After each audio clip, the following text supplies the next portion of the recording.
যে রান্নাই করে থাকো না কেন অবশ্যই একবার এই রেসিপিটি ট্রাই করো। খেয়ে দেখবে ভীষণই ভালো লাগে খেতে, আর বাড়ির সকলে কিন্তু ভীষণই ভালোবাসবে। নমস্কার, আমি রিঙ্কু। আমার এই ছোট্ট চ্যানেলে তোমাদের সকলকে স্বাগত। আজকে তৈরি করব লাউ পাতা দিয়ে কই পাতুরি। তো কই পাতুরির জন্য এখানে অবশ্যই আমাদের কই মাছ লাগছে, আর এখানে দেশি কই নিয়ে নিয়েছি, কেটে ধুয়ে একদম পরিষ্কার করে নিয়েছি। আর গায়ে কিন্তু সামান্য সামান্য মতন একটুখানি চিড়ে দিয়েছি। এরপর দিয়ে দিলাম কিন্তু পরিমাণ মতো নুন আর হলুদ। কী কী মশলা লাগছে সেটাও বলে দিই। এখানে নিয়েছি পেঁয়াজ রসুন বাটা, সর্ষে বাটা, শুকনো লঙ্কা বাটা, আদা বাটা এবং জিরে এবং ধনিয়া একসঙ্গে আমি বেটে নিয়েছি সেটাও। তোমরা চাইলে কিন্তু এখানে গুঁড়ো মশলা ব্যবহার করতে পারো, তবে এই ক্ষেত্রে কিন্তু বাটা মশলাটাই বেশি ভালো ব্যবহার করলে বেশি ভালো লাগে। তো অবশ্যই বাটা মশলা ব্যবহার করার চেষ্টা করো। আর এখানে দেখো সমস্ত মশলাগুলো এক এক করে আমি এখানে দিয়ে দিচ্ছি। আর এখানে মশলার পরিমাণটা কিন্তু একটু বেশি হলেই বেশি ভালো লাগে খেতে। আমরা সচরাচর এটা করলে পেঁয়াজ রসুন ব্যবহার করি না, তবে পেঁয়াজ রসুন ব্যবহার করলে কিন্তু ভীষণই ভালো লাগে খেতে। অবশ্যই একবার ট্রাই করে দেখো। মশলাগুলো দেওয়া হয়ে গিয়েছে, দিয়ে দিয়েছি কিন্তু হাফ চামচ মতো গরম মশলার গুঁড়ো। আমার এখানে বাটার ব্যবহার করিনি, তোমরা চাইলে কিন্তু এখানে বাটা ব্যবহার করতে পারো। আর বেশ কিছুটা সরিষার তেল। ভাপা বলতে কিন্তু আমরা সরিষার তেলই বুঝি, সরিষার তেল ছাড়া ভাপাটা সেইভাবে খুব ভালো লাগে না। তবে তোমরা যদি সরিষার তেল ব্যবহার করতে না চাও অবশ্যই সাদা তেলে করে নিও। আমি কিন্তু এখানে সম্পূর্ণটাই সরষের তেলেই ব্যবহার করেছি। আর এটাকে সুন্দরভাবে মেখে আধা ঘন্টা মতো রেস্টে রেখে দেবো।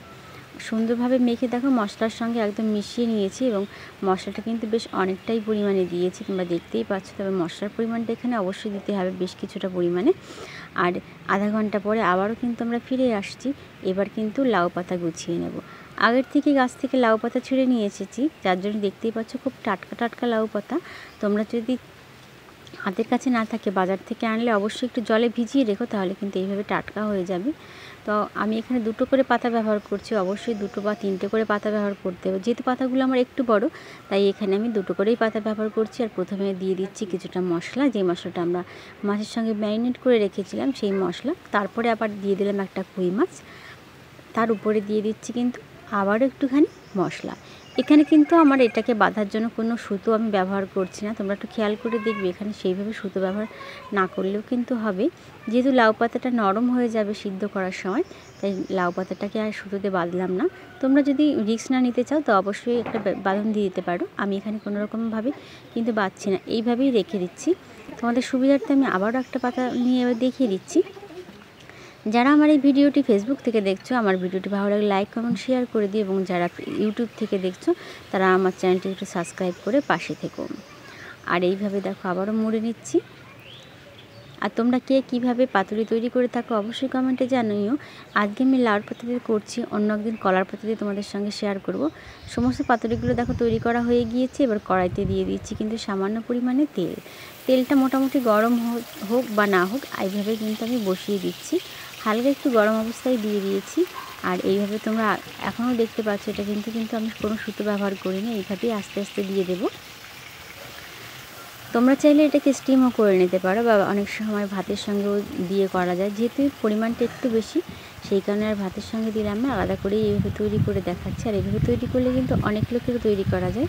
অনেক সময় হয় কি, আত্মীয় স্বজন আসলে কিন্তু আমরা সেইভাবে পাতুরিটা তৈরি করে খাওয়াতে পারি না, তো কড়াইতে তৈরি করলে কিন্তু এভাবে খাওয়ানো যায়।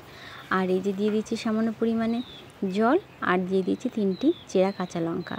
যেহেতু লঙ্কার পরিমাণটা আমি ভেতরে বাটা দিয়েছি, তবে যদি আরও কিছু লাগে তার জন্য কিন্তু আমি এখানে দিয়ে দিয়েছি 3টে কাঁচা লঙ্কা। 10 মিনিট পর ঢাকনাটা খুলে আবার একটু দেখে আমরা চেক করে নেব। দেখতেই পাচ্ছি এখানেটা কিন্তু বেশ কিছুটা নরম হয়ে এসেছে। এবার কিন্তু আলতো হাতে এটাকে আমরা উল্টে দেব। কই মাছটা যেহেতু একটু শক্ত হয়, সেজন্য ভেঙে যাওয়ার কোনো চান্স থাকে না এটা। আর এটা শুধু কই মাছ না, এটা কিন্তু অন্যান্য মাছ দিয়েও ভীষণ ভালো লাগে খেতে। অবশ্যই তোমরা একবার বাড়িতে ট্রাই করো এবং কমেন্টে জানিও কেমন লাগলো। এইভাবে দেখো আলতোভাবে উল্টে দিচ্ছি। উল্টে পাল্টে আমি কিন্তু আবারও ঢেকে দেব মোটামুটি 10 মিনিটের জন্য। খুব অল্প সময় খুব চটজলদি তৈরি হয়ে যায় এটা, আর খেতে কিন্তু অসম্ভব সুন্দর লাগে। এই একটা আইটেম তৈরি করলে কিন্তু আর কোনো কিছুই লাগবে না, একটা আইটেম দিয়ে এক থালা ভাত শেষ হয়ে যাবে। দেখতেই পাচ্ছ কতটা সুন্দরভাবে তেল ছেড়ে দিয়েছে। আর এটা কিন্তু যখন একদম ঠান্ডা হয়ে যাবে, তেলটাও কিন্তু ভেতরের দিকে টেনে নিয়ে যাবে। তো তৈরি হয়ে গিয়েছে আমাদের লাউ পাতুরি। রেসিপিটা কেমন লাগলো অবশ্যই কমেন্টে জানিও। ভালো লাগলে লাইক কমেন্ট শেয়ার